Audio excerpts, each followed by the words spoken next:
में हमने देखा था डीएसबी डीमॉड्यूलेशन। डीएसबी डीमॉड्यूलेशन में सिंपली क्या कर रहे थे, एक डीएसबी सिग्नल ले रहे थे, डीएसबी सिग्नल उसमें cos ओमेगा सीटी से गुणा कर रहे थे। तो यहाँ पे इससे डीमॉड्यूलेशन लो पास फिल्टर से भेज के हम लोग एमटी प्राप्त कर रहे थे। जो भी लो पास फिल्टर का आउटपुट आ रहा था वो एमटी के प्रोपोर्शनल हो रहा था। लेकिन ये बहुत बड़ी एक समस्या होती है कि जो कैरियर सिग्नल हमने ट्रांसमिटिंग एंड पर यूज किया है वही हम लोग रिसीविंग एंड पर भी जनरेट कर पाएँ या वही चीज़ यूज कर पाएँ। जो रिसीविंग एंड पर होता है वो हो सकता है कि cos omega C plus delta omega T available हो या cos omega C T plus theta available हो, यानी कि इसकी फ्रीक्वेंसी और फेज में डिफरेंस हो सकता है। अब अगर इसकी फ्रीक्वेंसी और फेज में डिफरेंस हो गया तो हमारा डीमॉड्यूलेशन पर या जो हम मैसेज रिसीविंग एंड पर निकाल रहे हैं उस पर क्या प्रभाव पड़ेगा ये हम लोग देखते हैं। तो पहले देखते हैं, अगर फेज में चेंज आ रहा है तो क्या होगा, cos omega C T plus theta से मल्टीप्लाई हो रहा होगा। ये हो गया डीएसबी एससी सिग्नल, ये हो गया cos omega C T plus theta. अगर मल्टीप्लाई किए तो इसमें एक इनइक्वालिटी लगाएंगे, cos C into cos D equal to होता है half cos C plus D plus half cos C minus D. ये इनइक्वालिटी हमने यहाँ पे लगा दी, A C into M T. अब cos omega C T into cos omega C T plus theta का मल्टीप्लाई हो रहा है, यानी कि इसका वैल्यू कितना आ जाएगा इस इनइक्वालिटी को यूज करने से, half cos 2 omega C T plus theta. जब ये दोनों जोड़ दिए सी और डी और फिर क्या किए, जब सी माइनस डी किए तो क्या आ गया थीटा। अगर लो पास फिल्टर से हम इसे भेजेंगे, इसको जिसका बैंडविड्थ कुछ होगा प्लस माइनस ओमेगा एम, अगर इससे भेजेंगे तो क्या होगा कि ये लो फ्रिक्वेंसी कंपोनेंट जो होगा उसको पास करेगा और हाई फ्रिक्वेंसी कंपोनेंट को रिजेक्ट करेगा। यहाँ पे हाई फ्रिक्वेंसी कंपोनेंट क्या है, 2 omega C T plus theta.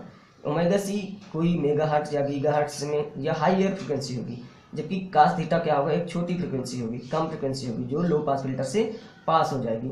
यहाँ से लो पास फिल्टर का आउटपुट क्या आएगा, A C by 2 M T cos theta, जो कि क्या हो गया एम टी cos थीटा के प्रोपोर्शनल है। और हमें डीमॉड्यूलेशन में क्या चाहिए, एमटी चाहिए, यानी कि आउटपुट केवल एमटी के प्रोपोर्शनल हो जाना चाहिए। यानी ये इस प्रकार यहाँ पे प्रॉब्लम आ गई कि एमटी की जगह प्रोपोर्शनल ना हो कि एमटी cos थीटा हमें प्राप्त हो रहा है।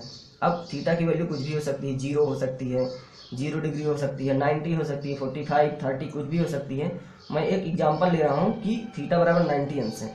अगर 90 हो गया तो cos 90 की वैल्यू हो गई 0, यानी कि हमें आउटपुट पे क्या मिल गया, 0। मिलना क्या चाहिए था, एमटी, मिला 0। तो ये एक आ गई प्रॉब्लम कि cos ओमेगा सी टी ना अवेलेबल होके cos omega C T plus theta थी। इसमें ये संभावना आ सकती है, एक पॉसिबिलिटी आ सकती है कि आउटपुट ही हमें ना मिले। और दूसरी प्रॉब्लम क्या आ सकती है कि फ्रीक्वेंसी में चेंज हो, जो हम कैरियर सिग्नल या ऑक्सिलरी सिग्नल या ऑसिलेटरी सिग्नल या सुपर हेटेरोडाइन या मिक्सिंग सिग्नल जो cos ओमेगा सी टी था वो आउटपुट साइड या रिसीविंग एंड पर क्या हुआ, omega C plus delta omega T मिला, यानी कि फ्रीक्वेंसी में चेंजिंग मिली। अब अगर इसमें करेंगे तो एम टी ए सी इनका गुणा कराए तो क्या मिला, वही इनइक्वालिटी यूज करके cos C plus D by 2 cos C minus D, ये वाली इनइक्वालिटी यूज करके हमने क्या किया, इसे लो पास फिल्टर से पास किया। तो ये फिर आ गया वही हाई फ्रिक्वेंसी कंपोनेंट जो कि लो पास फिल्टर रिजेक्ट करेगा, इसे पास नहीं करने देगा, केवल ये लो फ्रिक्वेंसी कंपोनेंट को पास करने देगा। तो अपना आउटपुट क्या मिलेगा, M T A C by 2 cos delta omega T. अब यहाँ पर भी प्रॉब्लम आ गई, हमें एलपीएफ का या लो पास फिल्टर का आउटपुट मिलना चाहिए एम टी के प्रोपोर्शनल, जो एम टी के प्रोपोर्शनल ना होके M T cos delta omega T के प्रोपोर्शनल आ रहा है। यहाँ पे फिर cos डेल्टा ओमेगा टी का डिफरेंट वैल्यू हो सकता है, 0, 1/2, 1 कुछ भी हो सकता है। तो यहाँ पर भी प्रॉब्लम एक आ गई कि एमटी ना मिलके MT cos delta omega T मिल गई। अब इस प्रॉब्लम को दूर करने के लिए हम लोग एक मेथड का यूज कर सकते हैं जिसे कहते हैं स्क्वायरिंग सिंक्रोनाइजर। यानी स्क्वायरिंग सिंक्रोनाइजर में क्या किया जाता है कि जो डीएसबी एससी सिग्नल हमारा इनपुट पर है, जो उस पर जो भी कैरियर सिग्नल हमने यूज किया है या जो भी मल्टीप्लाई करने के लिए सिग्नल हमने ऑक्सिलरी सिग्नल यूज किया है, वही सिग्नल सेम वही सिग्नल आउटपुट पे निकालना।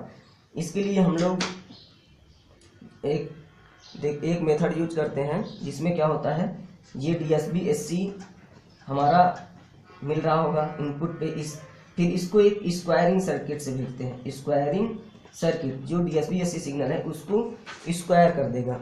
इसको भेजेंगे एक फिल्टर से भेजेंगे जो ±2fc पर या 2ωc पर सेंटर्ड होगा। अब इसको क्या भेजेंगे, इसको भेजेंगे फ्रीक्वेंसी डिवाइडर से जो फ्रीक्वेंसी को हाफ कर दे और आउटपुट पे हमें क्या मिल जाएगा, जस्ट सिंक्रोनाइजिंग सिग्नल मिल जाएगा।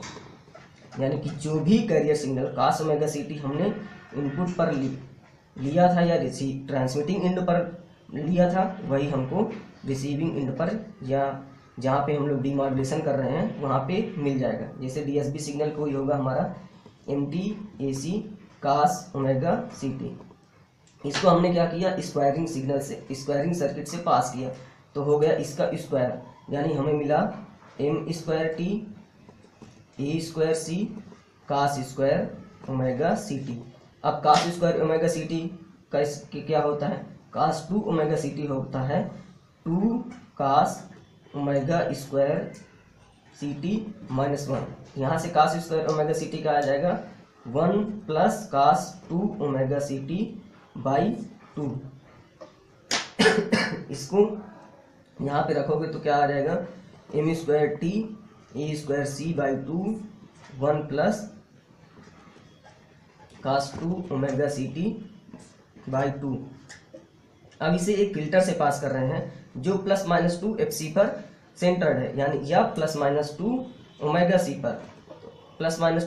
पर सेंटर्ड है। तो ये वाला केवल हमें इस कंपोनेंट का ये इंटू ये हमें मिल जाएगा और ये वाला नहीं मिलेगा, क्योंकि 2ωct पर सेंटर्ड है तो 2ωc के सेंटर्ड जो भी आउटपुट मिल रहा होगा उसी को पास करेगा। तो यहाँ से फिल्टरिंग करने के बाद, फिल्टर से आफ्टर पासिंग थ्रू फिल्टर से पास करने के बाद हमें आउटपुट क्या मिला, M²T A²C/2 cos2 ωct। अब फ्रीक्वेंसी डिवाइडर या फ्रीक्वेंसी/2 इस वाले ब्लॉक से अगर हम पास करेंगे इसे तो हमें क्या मिल जाएगा, M²T A²C/2 cos ωct। यानी कि ये cos ωct हमने आउटपुट पर प्राप्त कर लिया जो कि सिंक्रोनाइजिंग सिग्नल है। और यही चीज़ हमने कहाँ पर यूज किया था, इनपुट साइड पर यानी ट्रांसमिटिंग इनपुट पर जो cos ωct मॉड्यूलेशन के लिए यूज किए थे वही हमने डीमॉड्यूलेशन के लिए cos ωct यूज कर लिया। अब इस cos ωct को गुणा करा के हम लोग डीमॉड्यूलेशन आसानी से कर सकते हैं। अब यहाँ से